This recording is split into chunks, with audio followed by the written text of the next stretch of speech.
Right, so today I would like to talk to you about pressure and what kind of pressure do we use when we dance and what kind of pressure should we not use when we dance.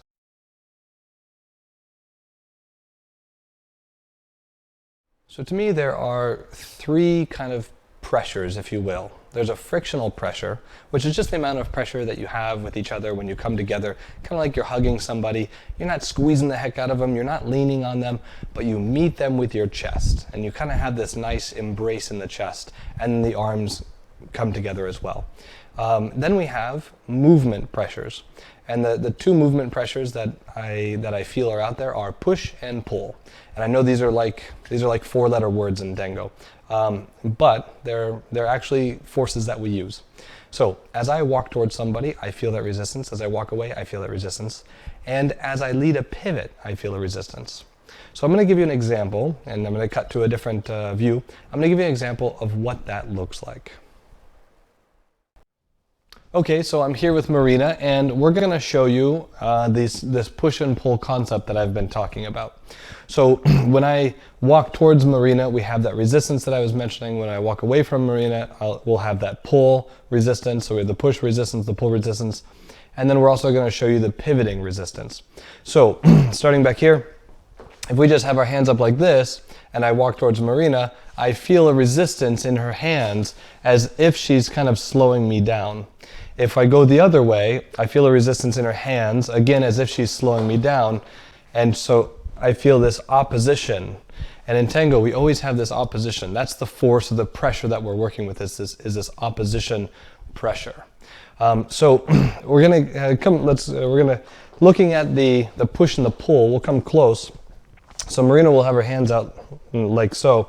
And what I'm going to do is I'm going to push on one thumb and I'm going to pull on one set of fingers. And I'm going to put her weight on one foot. So if I push on this thumb, and we're just going to build up pressure here, and then I'm going to pull on these fingers over here to match the pressure that we built in her left hand. So if I start building that pressure, at some point she pivots, as you can see in her hips. And then if I increase those pressures the other way, she pivots. So that if we're here, you can see what her feet are doing. So if I do the same thing, she's pivoting with her feet together, and I go the other way. And you can see how it takes such a little amount of motion in our bodies. So if we're doing this in close embrace or open embrace, she has this around my arm here, and she has this, a push and a pull here, and we've got that same thing. So I twist, and we've got pivot. I twist the other way, and we've got pivot. And you notice that you don't see me making big motions with my body. It's very small motion in my body creates the pressure in her body, and she uses that to create the pivot. Same like when we're walking forward in open embrace or close embrace, we're not changing things drastically, we're staying still essentially, and we should do the same thing as a pivot. So I would suggest that pivots are not from the top down with the follower moving her chest and then letting that go into the pivot, but top down as receiving the information from the leader, resisting that information, and then creating the spiral from the bottom up, actually. So the top down is the information, it hits the bottom, and the spiral starts from the ground up. Yeah? So if we're going to do this in close embrace, we're going to have this embrace here, and I'm going to step away from this embrace while she just maintains this frame. So as she's maintaining her frame here, if I were pushing on her bicep here, or pulling on her arm here, or the same thing happening over here, pushing on the palm as we were in open embrace, or pulling on the fingers, I'm going to do that with my body here, and you'll see her hips pivot as I go one direction or the other. And I'm going to take my hand off so you can see I'm not using this to move her. I'm just using where she touches me, right here on the bicep, and on my back. I use that point on my back. I'm moving into these points where she touches me. I'm not having to change my frame like so to make her pivot. I'm simply keeping still. So if you watch me from this side and you watch her hips pivot, I'm going to move and she resists me and we get that pivot. Same going the other direction. So we have resistance and we get the pivot.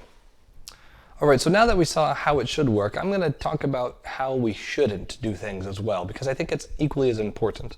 So a lot of teachers will teach you as a dancer to really lean into the ball of your feet And when you lean into the ball of your feet, you end up meeting each other kind of like this, in what we call apilado, or in this leaned fashion. And I like to think of tango more like you're actually hugging someone. And if you were to go and hug, you probably hugged a lot of people yesterday on Christmas. And if you didn't, maybe just last time you hugged somebody. Think about the last time you hugged somebody, not for tango, but a hug. Did you lean on them? It would be a very weird hug if you said to, your grandmother, "Here, take all my weight. I'm gonna hug you." I think of tango really as a hug, like I'm trying to move my body as a hug. So I don't bring my hips towards my partner. I keep my hips back. And I stretch forward towards my partner, again, not with hips or not through a lean, but I keep my weight in the middle, and I come forward like I'm going to hug them, and not putting all my weight on them. So the first thing I would suggest is stop putting all your weight into the ball of your foot. This is actually very bad for your feet. Over time, your feet are going to hate you for it. So bring yourself back to the middle of your foot and try to stretch forward to hug them or to embrace them, as opposed to leaning on them. Now, many leaders will tell you that they don't want you to push them or pull them as followers, or resist. They don't want to feel resistance. Generally, what they're talking about is a downward resistance. What we don't want as leaders is to carry our followers, and usually we know that some people might have balance issues, so if you get off balance, I'm fine if you use me a little bit to get yourself back on balance. But I don't want to carry you throughout the dance. So what we don't want is any downward pressure. So when you're dancing, try not to push on the leader's arms downward or on his or her shoulders downward. This is a pressure that's kind of unbearable, as it goes on throughout the night. So what the pressure that we want to use is on this horizontal plane, not on the vertical plane. And when you get a leader who says, leaders, this is to you, when a leader says, "Don't resist me," that usually means that they're going to start using their arms, because they're not going to be able to accomplish anything if you don't resist, the follower doesn't resist the leader in some way. So if the follower is just standing there, arms out, holding an embrace, and not applying any resistance through the leader's movement, then the leader can't, so if she's kind of noodle-armed, or if the follower's kind of noodle-armed, the leader can't move the follower. And with that being said, the leader will physically move the follower using his or her arms. So we want to not change the embrace to create pressures or to move our partner. All pressures are going to be created simply by keeping an embrace and moving. So when I go to lead a pivot, I'm going to twist like this, not like this. When I go to lead a walk, I'm going to move like this. Yeah, not like this, in changing any of this. So the pressures have to be created by us linking up to each other, instead of, kind of me pushing on my partner or pulling on my partner.